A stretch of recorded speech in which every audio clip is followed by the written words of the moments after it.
تھا تمام منتظمین کو اور شرکا کو ہم تہہ دل سے خوش آمدید کہتے ہیں، اور ان کا یہ پروگرام ماشاءاللہ بہت اچھا رہا، ہم ان کو قابل مبارکباد سمجھتے ہیں۔ لیکن ایک چیز جو میں نے محسوس کی، فیصلہ تو آپ کا ہو گیا ہوگا،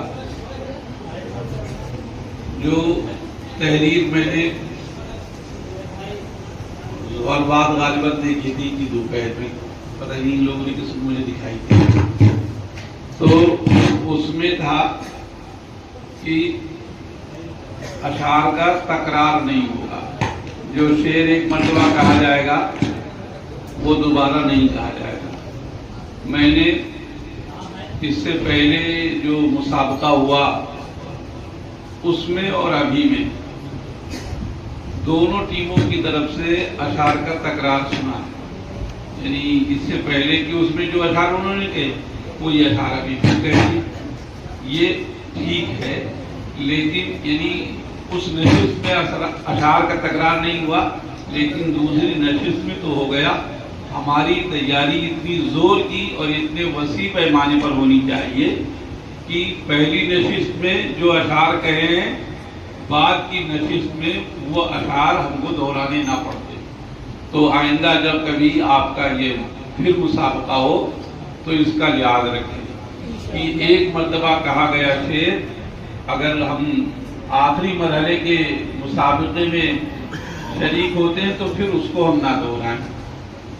دیکھو بھائی، آدمی کو اللہ نے شعور بخشا ہے، شعور اور احساس، یعنی ادراک، چیزوں کو محسوس کرنا، چیزوں کا جاننا، اللہ تعالیٰ نے انسان کی تخلیق میں اس کو رکھا ہے۔ اور یہ جو شعور ہوتا ہے اور یہ جو احساس ہوتا ہے، اس کا اظہار کبھی زبان سے ہوتا ہے اور کبھی قلم سے ہوتا ہے۔ یہ شعور اور احساس کا اظہار اپنے دل کے احساسات کو بیان کرنا، چاہے زبان سے ہو اور چاہے قلم سے ہو، یہی ادب ہے۔ اور ادب کو قوت، اصل ادب جو ہے وہ بھاری بھرکم الفاظ کا استعمال نہیں ہے۔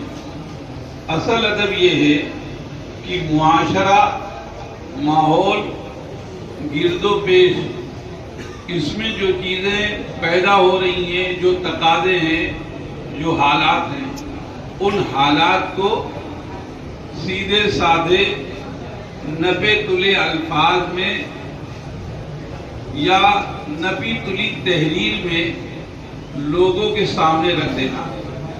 جتنا نپا تلا جملہ ہوگا، جتنی نپی تلی تحریر ہوگی، تو وہ بیان اور وہ تحریر اتنی ہی اثر انگیز ہوگی اور دلوں کو اپیل کرے گی۔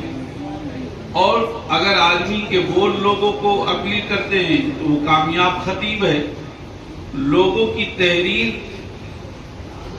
وہ دلوں کو اپیل کرتی ہے تو وہ کامیاب ادیب ہے۔ شعر و شاعری کے ذریعے سے احساسات کی ترجمانی کو قوت ملتی ہے۔ چاہے آدمی تقریر کے انداز میں اپنے احساسات کو لوگوں کے سامنے پیش کر رہا ہو یا تحریر کی صورت میں اپنے دل کی بیتی سنا رہا ہو، اس آپ بیتی کو سنانے کے لیے اگر وہ اشعار کا سہارا لے لیتا ہے تو بات کہیں سے کہیں پہنچ جاتی ہے اور زوردار ہوتی ہے اور دھماکہ خیز ہوتی ہے۔ جو کام تلواروں سے نہیں ہوتا وہ بسا اوقات منہ سے نکلے ہوئے دو بول سے ہو جاتا ہے۔ میں اس کی تبلیغ ہی کرو گے تم لیکن ایک سادی سی مثال دیتا ہوں، اوٹ چور گدی چھوڑ، یہ دو بول ہیں لیکن اس میں پوری روداد ہے۔ تو اسی طرح کب کون سا بول دیا جائے، کون سا جملہ نو کے قلم سے چھلک جائے تو وہ تاریخ کا رخ موڑ دیتا ہے، تاریخ کا دھارا تبدیل کر دیتا ہے، اور یہی ادب ہے۔ تو شعر و شاعری پہلے آدمی اشعار یاد کرتا ہے اور اس کے بعد اشعار کہنے لگتا ہے، موضوع الفاظ میں اپنی دکھتا کہہ لینا، یہی شعر و شاعری ہے۔ اس سے جو ہے زبان و ادب کو غذا ملتی ہے، اور زبان و ادب جو ہے یہ پورے عہد کی تاریخ ہوتی ہے۔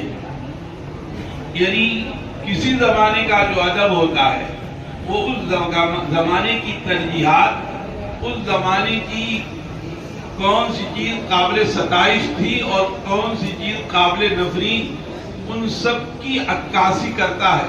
یہ خود اپنے آپ میں ایک تاریخ اور ایک داستان ہوتا ہے۔ اس لیے یہ اچھی چیز ہے، ہم کو بولنا بھی سیکھنا چاہیے اور لکھنا بھی سیکھنا چاہیے۔ لکھنے کے حوالے سے دیکھو، بولنے اور لکھنا یہ دونوں صلاحیتیں وہبی ہوتی ہیں، اللہ کی عطا کردہ ہوتی ہیں۔ اسی لیے زبان و قلم دونوں یہ خدائی عطیہ ہیں۔ مشق و تمرین اور لکھنا پڑھنا مطالعہ یہ ان کی دھار کو تیز کرتا ہے۔ آدمی مشق کرتا ہے تو جو سوئی ہوئی صلاحیت ہوتی ہے وہ جاگ جاتی ہے۔ جس صلاحیت پر غفلت کی پرت جمی ہوئی ہوتی ہے وہ کھل جاتی ہے۔ اس لیے اس کی طرف دھیان دیں۔ اچھے جو قلمکار ہیں، اچھے جو شاعر گزرے ہیں، ان کے اشعار پڑھیں، یاد کریں، مطالعے میں ہمیشہ دھیان دیں۔ کوئی اچھی چیز سمجھ میں آ جائے، کوئی اچھی تعبیر ہو تو اس کو اپنی کاپی میں نوٹ کر لینا چاہیے۔ اسی طریقے سے اگر نگاہوں سے اچھے اشعار گزرتے ہیں تو ان کو بھی نوٹ کر لینا چاہیے۔ ہر وقت نہ آدمی پڑھتا رہتا ہے اور نہ سننے کا موقع ملتا ہے۔ اس طرح کی چیزیں وہ آدمی کے لیے سرمایہ بنتی ہے۔ صرف دولت اور پیسہ ہی سرمایہ نہیں ہے، اصل سرمایہ یہی علم و ادب ہے جس سے ہم غافل ہیں۔ اللہ تعالی ہمارے اس پروگرام کو بے حد قبول فرمائے، اور شرکاء، منتظمین اور آپ کے اساتذہ اور بڑوں نے آپ کی سرپرستی کی، اللہ ان کی سرپرستی کو قبول فرمائے اور آپ کو مزید ترقیات سے نوازے۔